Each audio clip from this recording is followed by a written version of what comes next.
हालांकि मेरा वक्तव्य शॉर्टकट में हो गया था, लेकिन कुछ बातें साथियों ने कहा कि एक बार एक अपील और हो जाए। मैं यहाँ के मीडिया के साथियों को मैसेज पहुंचाना चाह रहा हूं कि आपने शायद अब तक की कोई ऐसी सभा या ऐसी रैली पहली बार देखी होगी जो एक बार सभा हो गई, सभा होने के बाद रैली हो गई और वापस सभा में शांतिपूर्वक बैठे हुए हैं, ऐसा कार्यक्रम पहली बार देखा होगा। क्योंकि ऐसा कार्यक्रम ऐसी जनता इसलिए है कि ये जनता अपने खुद के खर्चे से और स्वाभिमान से आई हुई है, इसलिए है। अगर किराए के पैसे से या पैसा दे के लाई हुई भीड़ होती तो ऐसे टिकने वाली नहीं थी। तो ये जनता टिकने वाली है, बिकने वाली नहीं है। आप सबको खूब खूब धन्यवाद। आपने ये शांतिपूर्वक जो कार्यक्रम को सफल बनाया। मैं आपसे उम्मीद करूंगा, आशा करूंगा कि यही प्यार, यही स्नेह 26 तारीख के दिन अपना जो चुनाव चिन्ह आवंटित होगा उसको बटन के दबा के ये प्यार और जताना है। और जिस तरह से उन नेताओं के खिलाफ आपके अंदर जो गुस्सा है, वो गुस्सा भी उसी दिन अपना जो मत का अधिकार है उसका उपयोग करके उनको एहसास कराना है कि हमारे बांसवाड़ा डूंगरपुर में जिन्हें जनता की भावना के साथ खिलवाड़ किया है उनको सबक सिखाएंगे।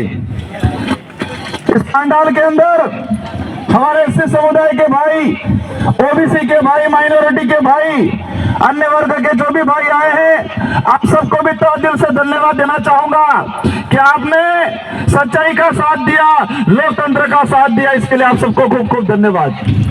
साथ ही आप सबको लगा होगा क्या कई हमारे कांग्रेस के पदाधिकारी, बीजेपी के भी कई कार्यकर्ता आए हैं, क्योंकि यहाँ की जनता को, यहाँ के कार्यकर्ताओं को पता चला है कि जिस नेता ने बांसवाड़ा डूंगरपुर की जनता को कांग्रेस के नाम से गुमराह करके, लोगों को पाबंद करके, डरा धमका के और आज बीजेपी में चला गया है, तो जनता समझ चुकी है उनके पीछे भागने वाली नहीं है।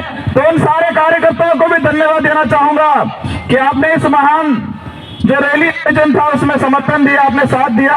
और मैं आशा करूंगा कि यही समर्थन, यही सहयोग वोटिंग में तब्दील हो और अवश्य डूंगरपुर बांसवाड़ा के अंदर एक ऐतिहासिक परिणाम आएगा और इतिहास रचा जाएगा।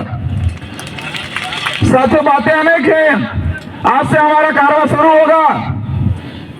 लोग कहते हैं वो बहुत ताकतवर है, लोग ये भी कहते हैं बहुत पैसे वाले हैं, लेकिन ये देश पैसा और किसी व्यक्ति के ताकत से नहीं चलता। ये देश 18 साल की उम्र पूरी करने वाले प्रत्येक नागरिक से चलता है और उनके पास देश चलाने की चाबी है, जिसको हम वोट कहते हैं। मैं पुलिस प्रशासन के साथियों को भी धन्यवाद देना चाहूंगा। इस कार्यक्रम में आपका शानदार सहयोग रहा और उम्मीद करूंगा इसी तरह संविधान को मानते हुए, नियम कायदों को मानते हुए, किसी के साथ भेदभाव नहीं करे और लोकतंत्र को जीवित रखने में जो हमारी विचारधारा काम कर रही है, आप लोकतांत्रिक व्यवस्था को ध्यान में रखते हुए संविधान के अनुरूप इस बांसवाड़ा डूंगरपुर की जनता को साथ दे, यही हमारा सच्चा लोकतंत्र कहलाएगा। साथियों, मैं एक जमा की दौरा में गया, एक बड़े बुजुर्ग से बातचीत हुई। बुजुर्ग व्यक्ति से पूछा, काका अरे किम नौकर हो? तो उस वडील ने कहा कि एमएलए साहब मालिया जी केजू तो मुस्कर हैं। मैं भी विचार में आ गया, अभी तक समझ में, मैं भी सोच में पड़ गया, अभी तक उनको समझ में नहीं आया। दुखी होकर वापस पूछा, काका ये मैं थोड़ा परिवर्तन करो पड़ेगा। ना ना मालिया जी केजू तो मुस करूंगा। फिर मेरे को लगा यार कुछ तो बात है। फिर पूछा, काका ऐसा क्या क्या कहा था कि आने केजू तो बासपाम वोट आलो न के बेरव जी ले जाए होगल खवड़ा जाता। क्या बोला? बेरव जी ले जाए होगल खवड़ा जाता कि एक बासपान कार्य वोट आलो नहीं है, अगले आने के तो एमोस करूंगा। मैं बुजुर्ग को धन्यवाद देना चाहूंगा कि आप स्वाभिमानी हो, उनकी तरह ईडी से डर के भागने वाले नहीं हो। और ये बांसवाड़ा की जो सीट है, ये पूरे देश में मैसेज पहुंचाएगी। और यहां से आप मुझे जिता के भेजोगे, हम बांसवाड़ा डूंगरपुर का नहीं, पूरे देश का प्रतिनिधित्व करेंगे। और पूरे देश के किसी भी कोने में हमारा आदिवासी समुदाय का भाई हो, एससी का हो, माइनॉरिटी का हो, जो भी पीड़ित वर्ग है, उस सबकी आवाज बन के लोकसभा के अंदर जाएंगे। जो वर्तमान में जो स्थिति बनी हुई है, ये देश खतरे में है, ये देश खतरे में है। संविधान बदलने की बात की जा रही है। हमें विचार करना पड़ेगा कि राजस्थान के अंदर सरकार बनी और सरकार बनते ही राजस्थान के अंदर एक माहौल बना दिया गया धर्म के नाम से। हम किसी भी धर्म का विरोध नहीं करते, लेकिन धर्म के नाम से जो राजनीतिक हो रही है उसका हम कठोर विरोध करते हैं। एक दुर्भाग्य की बात है, एक राष्ट्रीय पार्टी है, देश में उसकी सत्ता है, लेकिन बीजेपी आज इतनी गिर चुकी है, लोगों को यह डरा रही है कि राम के नाम से वोट देने पड़ेंगे। यहां तक बोल रही है लोग कि जो बीजेपी का वोट नहीं देता है वो राम का नहीं, ये बोल रही है लोग। ईडी का सहारा लिया, सीबीआई का सहारा लिया, अब राम का भी सहारा ले रहे सत्ता बनाने के अंदर।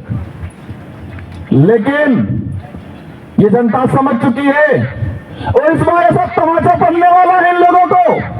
डूंगरपुर बांसवाड़ा में तो पड़ने वाला है, लेकिन पूरे देश के अंदर इन लोगों को तमाचा पड़ने वाला है और पूरे देश में लोकतंत्र स्थापित होकर रहेगा। इन नेताओं को एहसास होगा कि ये देश ईडी सीबीआई भाजपा से नहीं चलता है, ये देश संविधान से चलता है और हम संविधान को सर्वोपरि मानते हैं। इसलिए मैं सारे वर्ग को कहना चाहूंगा, आपको बेवजह डराया जा रहा है, लेकिन आप इतना समझना कि जो व्यक्ति जिस कौम में पैदा हुआ उस कौम का नहीं हुआ। जो व्यक्ति जिस पार्टी में सरपंच से लगा के एमएलए एमपी मंत्री बना उस पार्टी का नहीं हुआ, वो व्यक्ति किसी का नहीं हो सकता है। मैं भाजपा के पदाधिकारियों को भी ऐसा कहना चाहूंगा। और एक बात ये अजीब सी है, यहाँ के भाजपा के जिलाध्यक्ष मालवीय जी के पास भाजपा में जाने से 5 दिन पहले लेटर लिख रहे हैं, महेंद्रजीत मालवीय की जांच कराई जाए, 3000 करोड़ का घोटाला किया है, सबसे बड़ा भ्रष्टाचार किया है, पेपर लीक किया है, इसमें जांच कराने की मांग करते हैं भाजपा के जिलाध्यक्ष। और जैसे भाजपा की फैक्ट्री में जाने के बाद वही भाजपा के जिलाध्यक्ष बोल रहे हैं कि मालवीय जी बहुत बढ़िया नेता है, तुम चलाओगे, तुम घुमाओगे, जिधर घुमाओगे उधर। और ये बांसवाड़ा डूंगरपुर की जनता घूमने वाली नहीं है, तुमको चक्री में घुमा के पेटी में बंद करके के घर पे बिठाने का काम करेगी इस बार। इसलिए आप सभी साथियों को, इनके पास हथियार है, जिस तरह से उनके वीडियो हो रहे, किसी को कह रहे सरकार बनते ही जेल डलवा देंगे, किसी को कह रहे हेलीकॉप्टर घुमा देंगे, किसी को कह रहे किसके ये वो कर देंगे। मैं इस मंच से कहता हूं कि हमें आपसे व्यक्तिगत दुश्मनी नहीं है, लेकिन तुमने इस समाज के साथ, इस क्षेत्र के प्रत्येक वर्ग के साथ जो धोखा किया है उसका बदला इस बार जरूर लेंगे। और हम भी दिखा देंगे कि देश के संविधान में ताकत है या भाजपा में ताकत है। ये लड़ाई, ये चुनाव, संविधान एक तरफ है और भाजपा एक तरफ है। हम मानेंगे कि संविधान की जीत होगी, भाजपा की हार होगी।